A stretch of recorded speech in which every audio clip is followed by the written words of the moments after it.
21শে জুলাইয়ের সভাকে সামনে রেখে প্রস্তুতি তুঙ্গে। সেই প্রস্তুতির অগ্রগতি খতিয়ে দেখতে মঞ্চ নির্মাণের কাজ পরিদর্শনে গেলেন কুণাল ঘোষ। সংশ্লিষ্টদের সঙ্গে কথা বলে সার্বিক পরিস্থিতির খোঁজ নেন তিনি। প্রস্তুতি নির্ধারিত সময়ের মধ্যেই সম্পূর্ণ হবে বলেই আশাবাদী আয়োজকরা। কি বললেন তিনি, আসুন শুনব। ইউসিসিটা নিয়ে ল অ্যাবাইডিং সিটিজেন আমরা দিয়েছি, এটা গেল এক। দুই, 1993-এর 21শে জুলাই আন্দোলনটা মমতা বন্দ্যোপাধ্যায়ের নেতৃত্বে হয়েছিল। এখন যে চারানা নকুলদানারা, যাদের ক্যাশমোমো হয় না, যারা বড় বড় কথা বলছেন, তারা অনেকে সিপিএম করতেন তখন, তারা কেউ মানে মমতা বন্দ্যোপাধ্যায়ের এই আন্দোলনটা দেখেননি। সেই দিনকে কারুর আমাদের না সচিত্র পরিচয়পত্র ছিল না, no I card no vote বলে মমতা বন্দ্যোপাধ্যায় এটা শুরু করেছিলেন।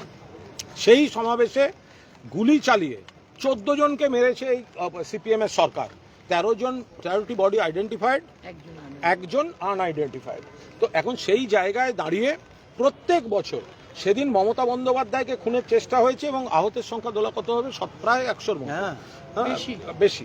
তো ফলে এখন সেই জায়গায় দাঁড়িয়ে মমতা বন্দ্যোপাধ্যায়কে পুলিশ সেদিন অচৈতন্য অবস্থায় তুলে নিয়ে যাচ্ছিল।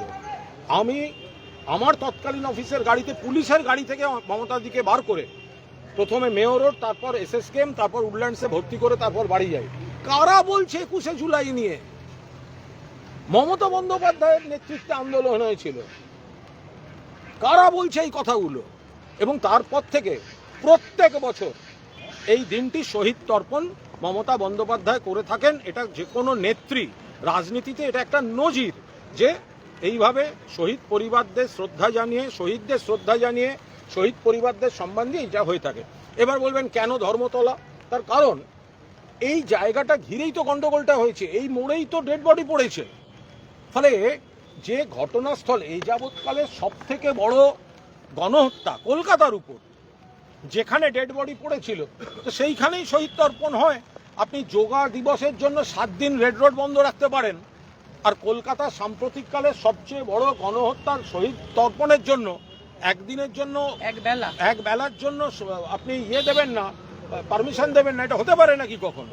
আর এটার আরেকটা খুব গুরুত্বপূর্ণ তাৎপর্য, কুণালদার সঙ্গে একটা শুধু শব্দ আমি অ্যাড করব। কুণালদা যে ভর্তির কথা বললেন হসপিটালে, সেইখান থেকে ছাড়া পেতে নেত্রীর 1 মাস লেগেছিল।